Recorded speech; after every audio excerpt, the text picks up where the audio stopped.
Hi everyone and welcome to this episode of Career Chats.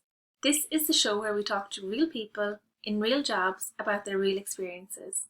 Today I'm talking to Matt, who is an aircraft engineer, so if you like what you see, please give this video a thumbs up and subscribe to our channel. Okay, Matt, thank you so much for joining us today. You are obviously an aircraft engineer, so would you like to start off maybe by talking to us a little bit about your role and what's involved in a daily basis? Hi, AnneMarie, how you doing? Basically, there's two different ways it works. You've either got the day-to-day running of an aircraft, or you can have the large checks of an aircraft. So you can go down two different avenues with it. If you're doing the day-to-day running, it's just you'd meet the pilots or the crew, make sure they haven't got any snags, and you do some basic checks just to make sure everything's safe with the aircraft. And then if you're doing the larger checks, it would be the equivalent to doing your NCT on your car. We would do that with the aircraft in a hangar. And then if there's any problems, we'd fix them there, because you can't just tow it down to the local garage like you would be able to your car. So.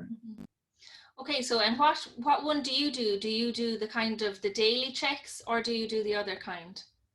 I've done both. When I did all my training, I did all the large checks in a hangar in Shannon, and I was there for a long time. And then since then, I've moved on to the daily checks that are on the airport, that when you're flying out, you'll probably see them coming up talking to the pilots and stuff just before you're leaving.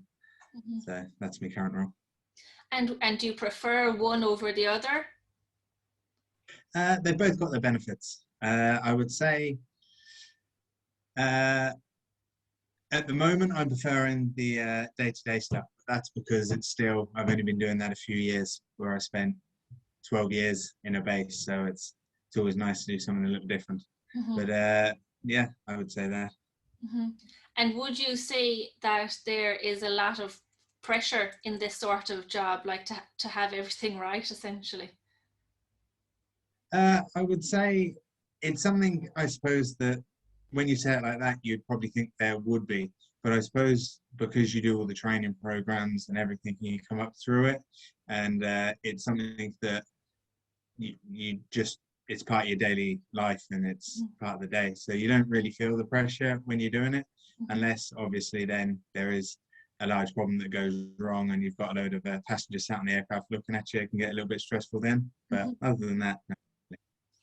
Okay, so you mentioned training a minute ago. Would you be able to maybe talk to us a little bit about your training? You didn't start as an aircraft engineer, did you? Did you start as an aircraft mechanic? Is that right? Yeah. So how it works is realistically there's two ways you can go about doing it. So you can either you can become a mechanic, which is normally around a 2.5 year program, where you will do 14 different exams on different areas: maths, aeronautical, aerodynamics, all these sort of areas. And then that would be the first year, and then the next year and a half would be hands-on training. Or the other option you can go is straight to be the licensed engineer. That's a 4-year training program. So you would have a year of doing some basic exams, the same ones you do for the mechanics. You'd have to do them for the first year. Then you would have a year hands-on. Then in Ireland, you go to Dublin, to which university is it? Dublin University. I'm not sure which one off the top of my head. You go to the university there and do another year there, and then you come back for another year.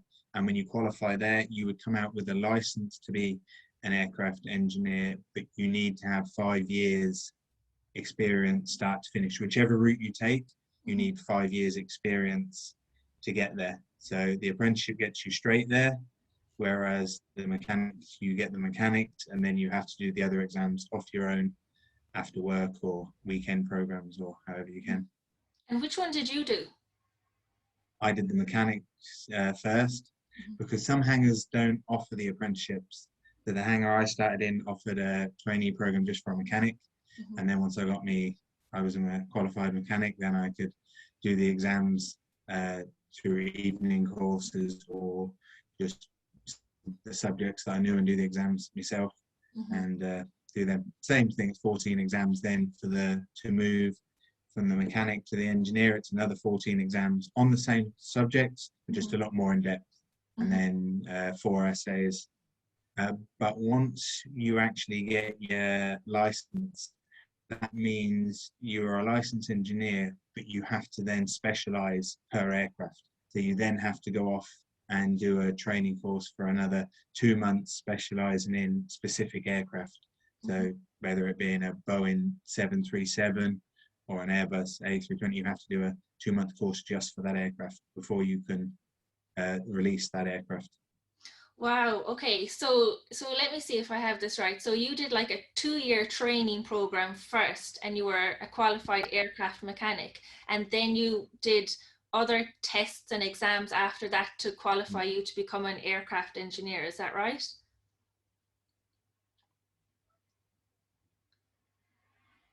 That's correct. That's correct. Lovely. And yeah, so that's the basics to it. Okay. So how long did you work as an aircraft mechanic for before you went on to become an aircraft engineer? So, like I said, you had to do minimum 5 years of that.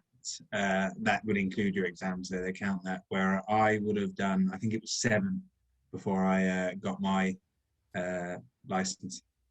Okay, and would a lot of mechanics go on to become engineers, or would people just stay as mechanics? I would say probably, because it can be such a long road, like 7 years is a long time. So I would say probably maybe 25% of people that I've known have gone on to become engineers. Like my trainee class, we called it, each class is you have your trainee class, and they do 2 or 3 a year. And I think there was 4 out of us 14 that got our engineer's license. Okay, wow. And you know, the way you were saying you kind of become specialized, or you train in a particular aircraft, what kind of like guides your decision towards what aircraft you should become specialized in? Well, normally for me it was the hangar I was working in, the line I was working on. We pretty much just worked on Boeing 757 and Boeing 767 aircraft. So that made the decision for me. The company said, here's the 757 or Boeing 767. They're not going to put you onto an aircraft that's not that. But then now that I'm not working with them and I would be a freelance, I would look at more where the work would be, as in 737s. There's lots of 737s in the world. You will always have work on a Boeing 737 or Airbus A320. Yeah, so you kind of are a little bit strategic about it, in that you pick the aircraft where the work is, like you said. Yeah. And is there any sort of like training or license or something that qualifies you to work on every single type of aircraft, or no, that doesn't exist? No, that doesn't. Not as an engineer. The mechanics license would issue you that to work on any aircraft you want, but it's only a mechanic. So then you would have to have a licensed engineer who is approved on the aircraft to then oversee your work and look at it and verify that it's safe before flight or before it leaves a hangar. Okay, very good.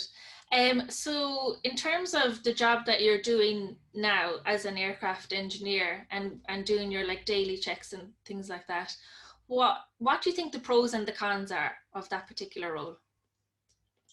I think one of the big pros, I would say, is the fact that until recently, everyone was flying. There was always going to be aircraft in the air. So it was something that the industry went through good times and bad times, but there was always work available. That would be a very good point, I think. And once you got into a hangar facility and you were working, it was a very stable, reliable job. So that was one of the very big pros about it. One of the other pros is if you choose to go freelance, you can go freelance then, which obviously means that you're not going to be salary, you're paid for work, so you can earn a better wage per year, but then it comes with all the added problems it does when you're self-employed. So Mm-hmm. I would say the main benefit, not the main benefit, sorry, the main cons would be if you go into on the line and the daily stuff, a lot of that can be shift work, can be nights. So you do end up either working a lot of weekends or working a lot of nights. It's not as much in the hangar. There wouldn't be as much in the hangar, but you would still have to do some nights and some weekends in the hangars. And then I suppose they'd pretty much be the main downsides and the main cons, really. But the positives, I think, for me, outweigh the cons. Yeah, definitely. So just so some people who watch this might not be too sure about what you mean, can you just explain the difference between like being an employee and working for a company and then going freelance like you have done? So if you're an employee for a company, I would be, say I was working for an airline, and we'll say any airline industry, I would be just working on their aircraft. They would pay me a set wage, and you would have a set shift pattern. So I could be working 4 days in a row and then 4 days off. Or it could be 1 week on, 1 week off. It could be Monday to Friday. However they want to work it and suit them, that's how they would do it. Then if you decide to go freelance, because there always is a shortfall of engineers, whether it's on a line facility or whether it's in a hangar, whether it's people retiring or whether it's just they just seem to have a shortfall constantly.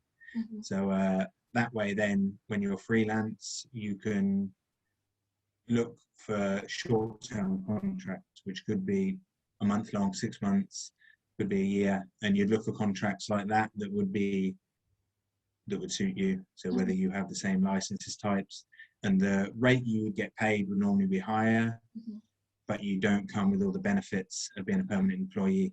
So you don't have your healthcare, you don't have pension contributions. That one has to be something that you then have to take into consideration and start looking after yourself. Yeah, and then all the paperwork that comes with being self-employed as well. Exactly, and speaking to accountants and all that sort of areas. Yeah, okay, brilliant. And kind of like my other question that I asked you about mechanics becoming engineers, do you find that a lot of engineers become freelance? I would say, of all the engineers I know, I would say it's probably about 50-50. And the main thing it pretty much depends on is whether there is enough work in certain areas or home life, because it can be quite difficult. Like if there's no work close to home, like sometimes I'd have to spend 6 months of the year working abroad, doing 2 weeks away, 2 weeks at home. So it depends. People have to sort of weigh up what they would want to do. Yeah, absolutely. It all comes down to kind of, like you said, what suits their own circumstances, their family life, and then it's like a matter of weighing up the pros and the cons, like you did. So if anyone is thinking about a career in aircraft mechanics or engineering, what kind of qualities do you think they should have? I think some of the big ones would be, generally you have to be good at communication. There's a lot of working in teams, a lot of, like I said, because we work in shifts, giving handovers to the next crew coming in if it's a large job that can't be finished in a day. Then obviously the other one would be, you mentioned earlier about stress. I think if someone tends to get stressed and struggle with stress, it might not be the career path. The mechanics career path not necessarily wouldn't be as stressful, but the engineers, it can be everyone's looking to you for the answer. So that can be quite stressful if that would be it. So communication, dealing with stress, and then obviously the same as any job, I think you have to be hardworking and willing to learn. So I'd imagine being an engineer, you kind of have to have leadership skills as well, and you might not have that sort of initially when you come out of school, but it probably is something that you develop over time. Would I be right in saying that? You would, yeah. That'd be definitely something that was there with whichever route you take. It's something that they do sort of gradually lead you into, because, like you said, when you're dispatching an aircraft and you've got, say, certain jobs you need doing, you'd have to be able to relay that to the mechanics and what you would like them to do and how you'd like them to do it.